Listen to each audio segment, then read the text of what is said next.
Bayek is one of the most important characters in Assassin's Creed. He's the founder of the Hidden Ones, the group that would eventually become the Assassins, and his journey in origin set the foundation for the entire Brotherhood. A lot of people, myself included, absolutely love Bayek's character in Origins, and even 8 years later, he's in my opinion one of the better protagonists we've had. But what's interesting, and something not everybody notices at first, is that Bayek disappears from Assassin's Creed lore after his story ends. And when I say after his story ends, I'm referring to after Origins and the 2 DLCs, The Hidden Ones and The Curse of the Pharaohs. We did not see any statue of him in later games like we do with Amunet. His name rarely comes up in any sort of database or codex entry, even within the lore. There's very little information about how he lived the rest of his life or how he died. Compare that to many other protagonists in the franchise. We know how old Ezio was and how he died. We know how old Edward was and how he died. We even know what assassins like Jacob, Evie, Arno, Shay, Connor and a few more got up to later in life. But with Bayek, there is not a single thing that we know of him. I see a lot of speculation whether it's because he died of natural causes, or even speculation that people believe he was killed in his home, Edward Kenway style. But the truth is nobody knows, and maybe we never will. Now this might seem strange at first. I mean, this is the guy who created the Creed. You'd expect the assassins to honor him the way they do with figures like Amunet, Altair or Ezio. But when you dig a little deeper, both in the games and outside of them, it starts to make a lot more sense. In the lore, it becomes pretty clear that Bayek chose to disappear. He did not want to be remembered, and in this video I want to look at why that decision fits who he was and how it connects to the way the Creed was designed to survive. Now on the flip side, there's also a real world reason why Bayek is not remembered the way he probably should be, and it has to do with how the game was developed that affected the trajectory of both Bayek and Aya, and this has to do with Ubisoft and their scandals, which I'll get into later in the video. But despite everything in the actual lore, Bayek still ends up choosing a quiet legacy. I did see a video made by Fishy like many years ago about this topic, but that video was made before the 2 DLCs for Origins were released, and it was also made before Valhalla came out. So I figured let's do a more expanded and up-to-date version of it with the missing context involved. Let me ask you something.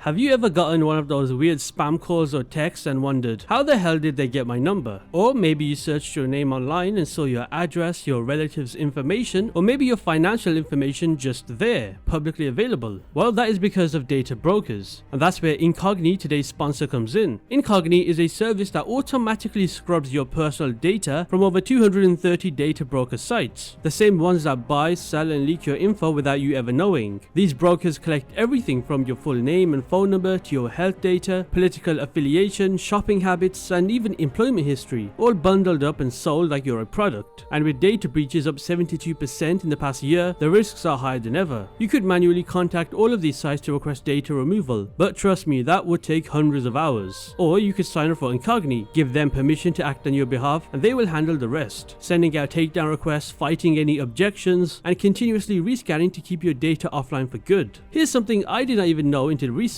In the US, people search sites like White Pages or Being Verified can list not just you, but your family, your workplace, even minor children as associates. That's not just creepy, but also very dangerous. Identity theft, stalking, even scams that use AI to mimic the voice of your loved ones. All of it starts with your data being too easy to find. So if you care about your privacy, or you just want fewer scam calls and emails, now is the perfect time. Head to incogni.com/hidden1 and use code hidden1 to get 60% off an annual plan. It's genuinely a no-brainer, and yes, there is a 30-day money-back guarantee if it's not for you. Again, that's incogni.com/hidden1, code hidden1 for 60% off. Link is right at the top of the description and in the pinned comment below.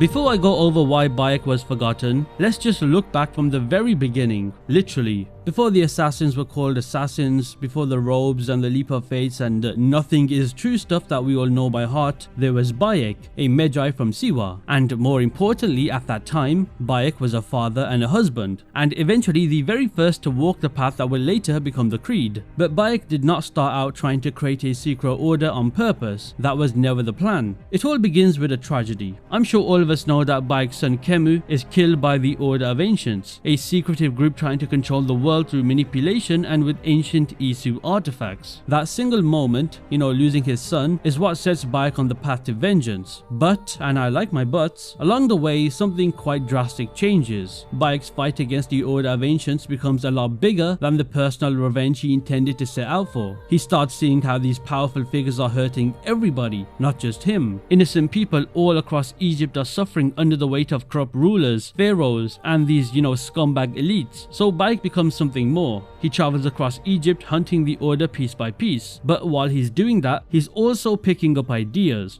For example, an idea about justice, or an idea about freedom, about what it means to protect people who cannot protect themselves. That's essentially where the first tenet of the creed in a way starts to form. Stay your blade from the flesh of the innocent. In fact, it was Bayek who came up with the idea when he spoke to Gamilat in the Hidden Ones DLC. He says, "There is freedom. There is the life of innocence. Both must be balanced on the scale."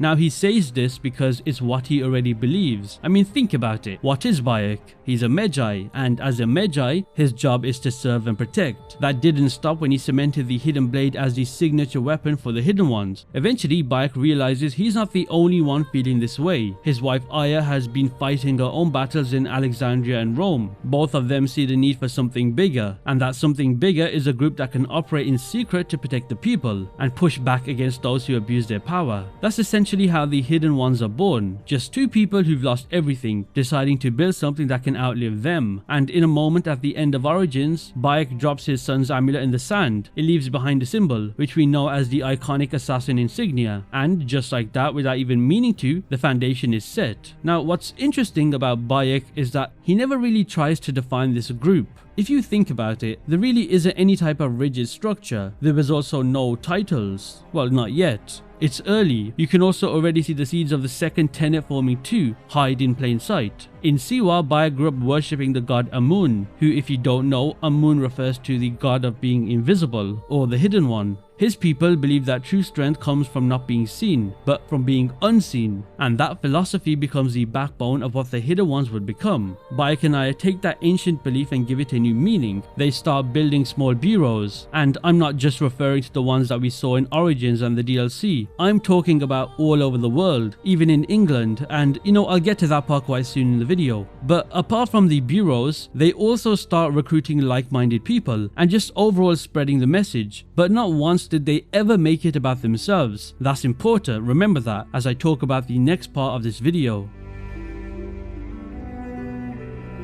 So now we know how it started, but what's even more interesting is what happens after the Brotherhood is born. Because instead of becoming the face of the Hidden Ones, Bayek steps back quietly. In fact, this is on purpose, and we see this shown to us through many clues, scattered across Origins, its DLCs, and even in later games like Valhalla, that suggest Bayek chose to be forgotten. Let's start with the Hidden Ones DLC. It picks up a few years after the end of Origins. Bayek has continued to build the organization, helping form new bureaus, expand the network, and train the next wave of Hidden Ones. But you can already see him pulling away from the spotlight. Bayek never once wanted to be the leader. He does not give himself a title at all. None of that mentor or master assassin stuff or anything like that. He's just there. He lets Aya, now going by Amunet, take a more public role, and she does. She becomes known. Her name is remembered a lot more than Bayek. But Bayek made sure his name wasn't. In fact, you can see it during a lot of the cutscenes. We see Bayek visibly standing in the background or just trying to not get involved and just letting Amunet speak. At the end of the Hidden Ones, there's a very powerful moment where Bayek and Amunet are reflecting on what they built. Their words say it all. Just take a listen to the words that they say during this moment.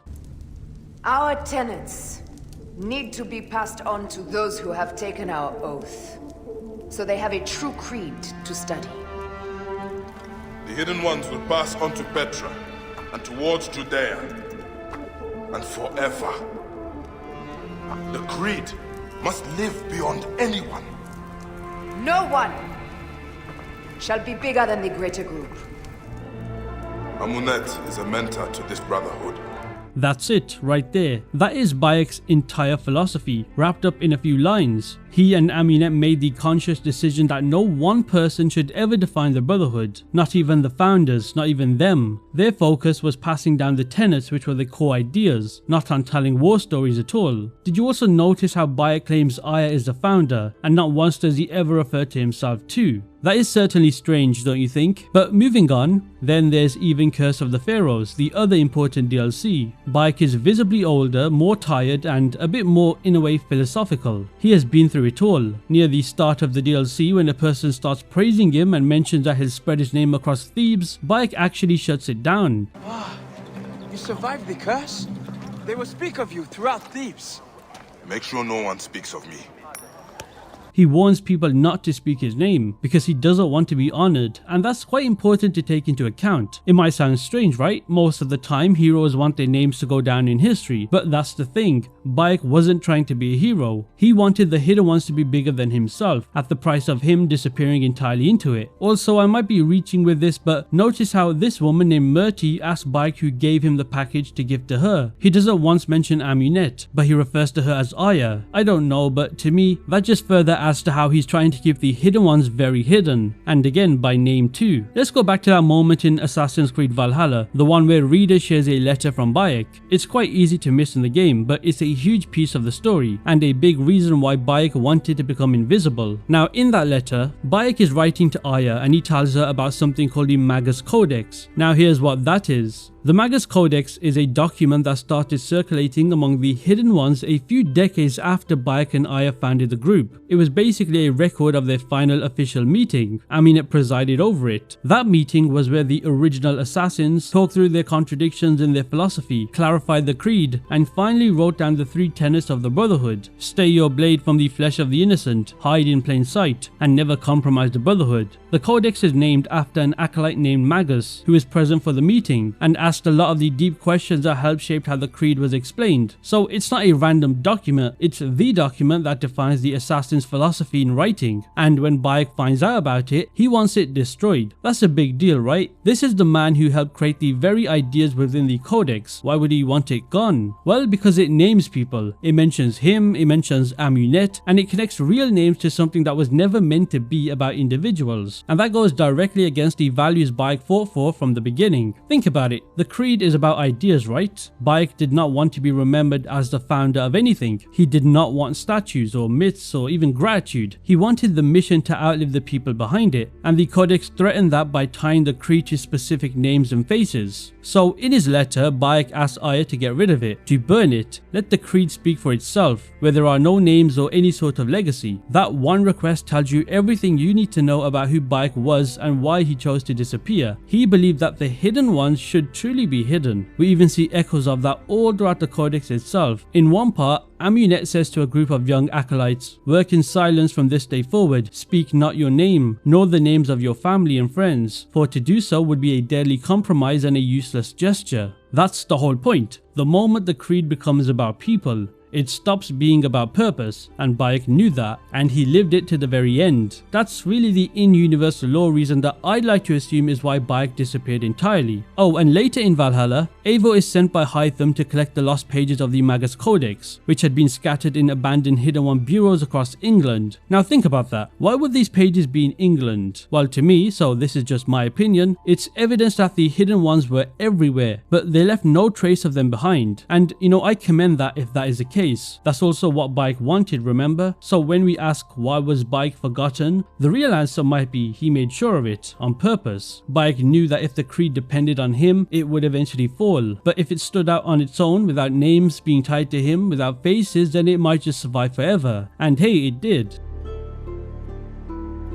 So now we understand Bayek's choice, right? He helped create the Hidden Ones, shape the creed, and then step back. But there is one more piece to this story, and it's just as important: Amunet. Now Aya, who became Amunet, does not disappear like Bayek at all. In fact, she is the opposite. She takes a different path. While Bayek disappears into history, Amunet becomes a known name, and so many people remember. And that big difference between the two is intentional for multiple reasons. First, let's go over the lore reason. After the events of Origins, Aya takes on a new identity, Amunet, named after the Egyptian goddess of the hidden and unseen. I am now the Hidden One. known as Amunet. But what's kind of contradicting in a way is that while her name suggests, secrecy, her actions are the opposite. She becomes one of the few hidden ones whose name is remembered, whose name is survived in statues, records, and eventually the Assassin Brotherhood's temples. The difference between Bayek and Amunet's path is quite a big contrast, and I'd say it's definitely a necessary one. Bayek stayed in Egypt, quietly expanding the Brotherhood, teaching new initiates and building up the organization's foundation. Amunet went west to Rome, the heart of the empire, where the Order of Ancients had rooted itself deep into the seat of power, and that's where Amunet carried out one of the most iconic assassinations in the entire franchise, and that was on Cleopatra. It sent a message to the Order and to the world that the Hidden Ones are everywhere, and they will not stand by while empires enslave, deceive, and manipulate. That act, along with her continued leadership in the West, is what gave Amunet a kind of mythic status. It's also why we see her statue centuries later in Assassin's Creed 2 in the Monteriggioni Villa. I see a misconception that these statues are proto-assassins or whatever people are saying, but to me these statues are just people who are very high profile, and probably because they have an assassination on an important individual. Think about it. Aya is Cleopatra, Kualangal is Genghis Khan, Darius is Xerxes, Wei Yu is Qin Shi Huang, Iltani is Alexander the Great, Leonidas is Caligula, and then there's Altair, but his is of importance, I guess. So yeah, Amunet in the sanctuary under Villa Auditoria shows that her name definitely did live on, but even in that visibility, Amunet stayed true to the creed. Now going back to that quote in the Hidden Ones DLC very fast, she makes it clear that she's not seeking fame. In her own words, "When I return to Rome, I will not speak of heroes. I will speak of discipline and perseverance." So yeah, that's the in-law reason why Amunet was the opposite. It was her role and she accepted it.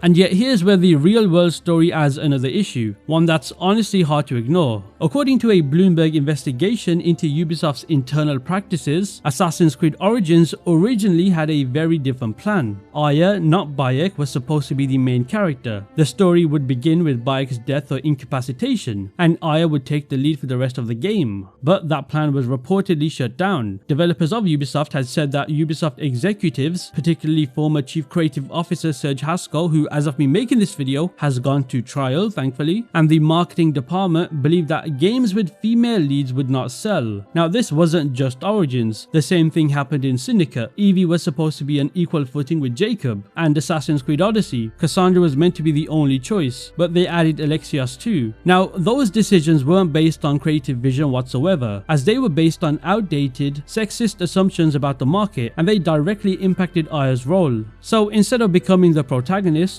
Aya was pushed into a supporting character slot. Her story was cut short, and I do think her depth was limited, and a lot of what made her unique in Origins from what we saw, the whole Cleopatra thing, the Roman politics influence stuff, and all of that became backstory or pushed to the side. I do think it's a bit frustrating because her role in the lore is so incredibly important. A lot of people who are not exactly diehard fans of Assassin's Creed would know her as Bayek's wife or lover, but in reality she's a co-founder of the Creed, and in many ways her story has the same power as Bayek's, just on a different frequency. So despite the very dodgy Ubisoft behind the scenes choices that limited her spotlight, the lore still finds a way to elevate her. She presides over the final synod of the Hidden Ones, the one recorded in the Magus Codex, where the core tenets are finalized, and where she delivers some of the most profound lines in the franchise.